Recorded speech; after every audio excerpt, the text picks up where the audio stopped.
Người ta nói ngày lòng buồn nhất là ngày trời đổ cơn mưa, mà sao người đến đêm nay vẫn chưa về. Lắng nghe đêm gió buốt nhẹ trôi, thả hồn giữa bao suy tư buồn. Một ngày vui đến sau vẫn ngày sau.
Lặng im ai đang đi bên một người, lặng lẽ buông sao không đành tâm. Cứ yêu thôi nhẹ nhàng bên ngàn nỗi đau. Lăn nước mắt sau ngàn nụ cười, vì đâu phải có chắc đến như vậy. Lặng lẽ yêu nay, lặng lẽ buông.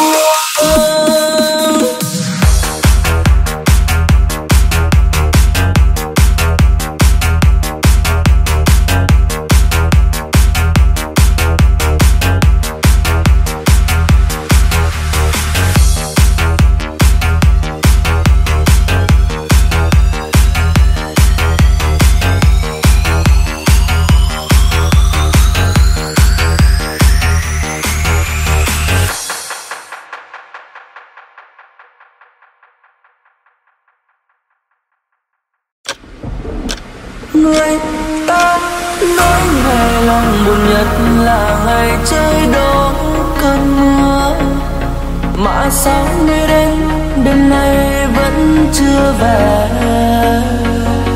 Lắng nghe đêm gió buốt nhẹ trôi, thả hồn giữa bao suy tư buồn. Một ngày vui đến sau vẫn ngày sau.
nghe đêm gió buốt nhẹ trôi, thả hồn giữa bao suy tư buồn về. Một ngày vui đến sau vẫn ngày sau. Lặng nhìn ai đang đi bên một người, làm lẽ buông sâu không đành tâm. Cứ yêu thôi nhẹ nhàng bên ngàn nỗi đau. Lặng nước mắt sau ngàn nụ cười, vì đâu phải có chấp đến như vậy. Lặng lẽ yêu nay, lặng lẽ buồn. Lặng nhìn ai đang đi bên một người, lặng lẽ buông sao không đành tâm. Cứ yêu thôi nhẹ nhàng bên ngàn nỗi đau. Lặng nước mắt sau ngàn nụ cười, vì đâu phải có chắc đến như vậy. Lặng lẽ yêu nay, lặng lẽ buồn.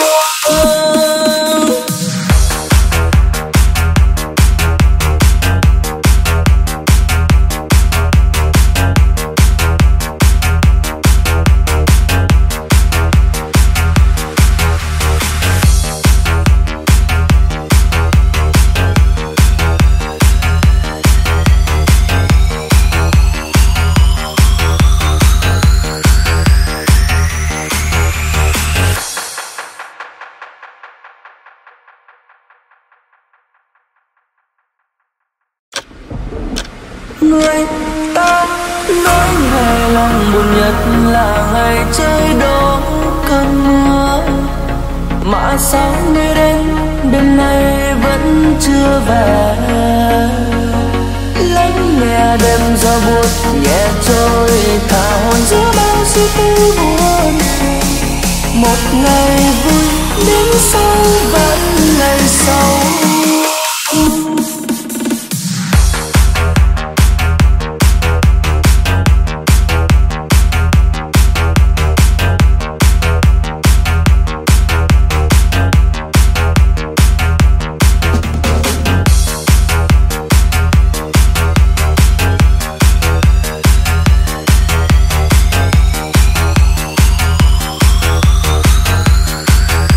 Người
không đành tâm. Cứ yêu thôi nhẹ nhàng bên ngàn nỗi đau. Lăn nước mắt sau ngàn nụ cười, vì đâu phải có chắc đến như vậy. Lặng lẽ yêu nay, lặng lẽ buông.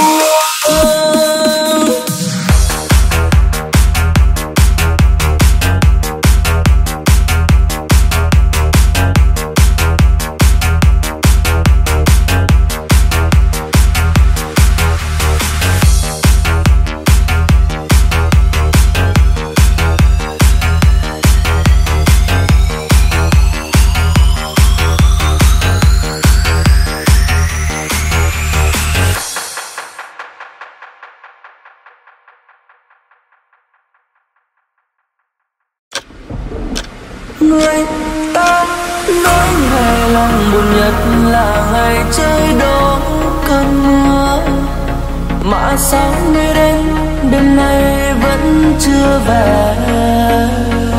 Lắng nghe đêm gió buốt nhẹ trôi, thả hồn giữa bao suy tư buồn.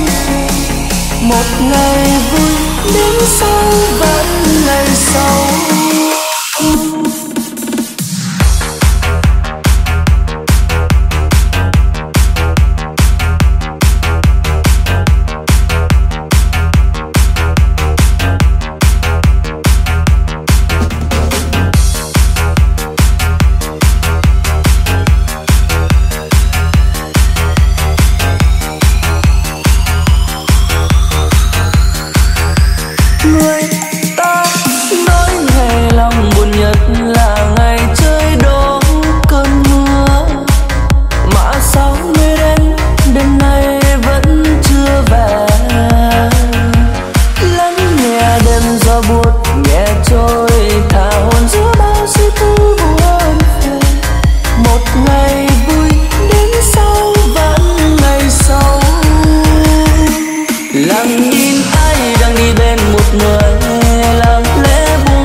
Lặng nhìn ai đang đi bên một người, lặng lẽ buông sao không đành tâm. Cứ yêu thôi nhẹ nhàng bên ngàn nỗi đau. Lăn nước mắt sau ngàn nụ cười, vì đâu phải có chắc đến như vậy. Lặng lẽ yêu nay, lặng lẽ buông.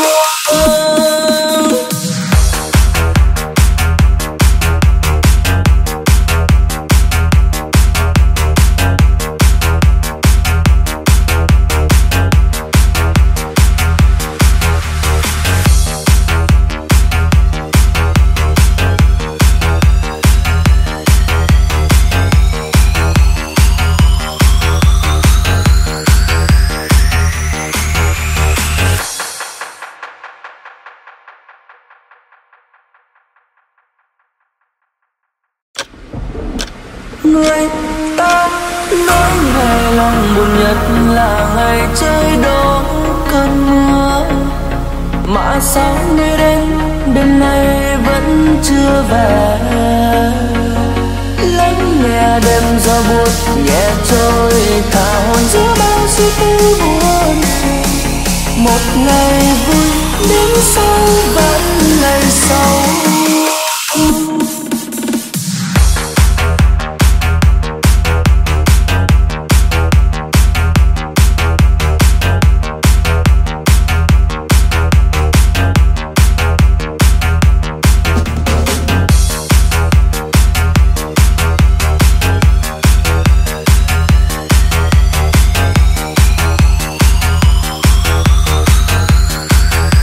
Người ta nói ngày lòng buồn nhất là ngày trời đổ cơn mưa, mà sao mới đến đêm nay vẫn chưa về. Lắng nghe đêm gió buốt nhẹ trôi, thả hồn giữa bao suy tư buồn phiền. Một ngày vui đến sau vẫn ngày sau. Lặng nhìn ai đang đi bên một người, lặng lẽ buông sốc không đành tâm. Cứ yêu thôi nhẹ nhàng bên ngàn nỗi đau. Lặng nước mắt sau ngàn nụ cười, vì đâu phải có chấp đến như vậy. Lặng lẽ yêu đây, lặng lẽ buông.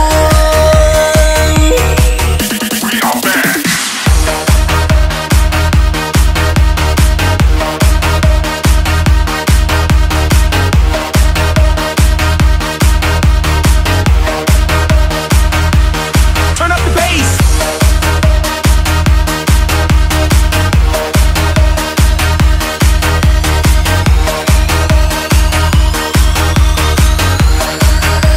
Người ta nói ngày lòng buồn nhất là ngày trời đổ cơn mưa, mà sao mới đến đêm nay vẫn chưa về. Lắng nghe đêm gió buốt nhẹ trôi, thả hồn giữa bao suy tư buồn phiền. Một ngày vui đến sau vẫn ngày sau. Lặng nhìn ai đang đi bên một người, lặng lẽ buông sốc không đành tâm. Cứ yêu thôi nhẹ nhàng bên ngàn nỗi đau.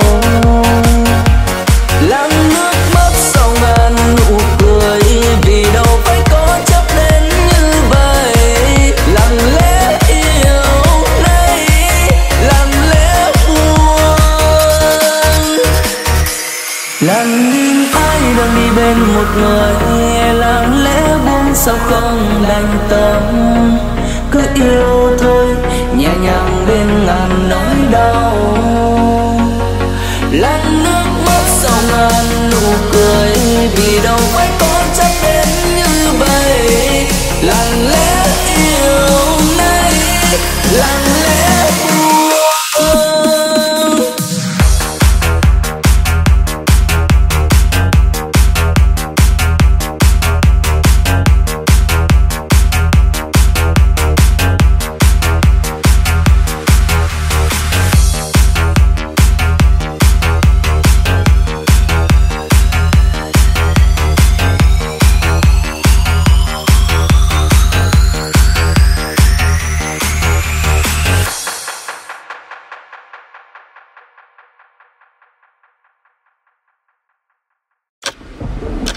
Người ta nói ngày lòng buồn nhất là ngày trời đổ cơn mưa, mà sao nơi đến đêm nay vẫn chưa về.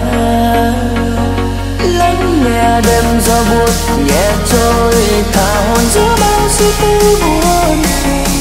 Một ngày vui đến sau vẫn ngày sau.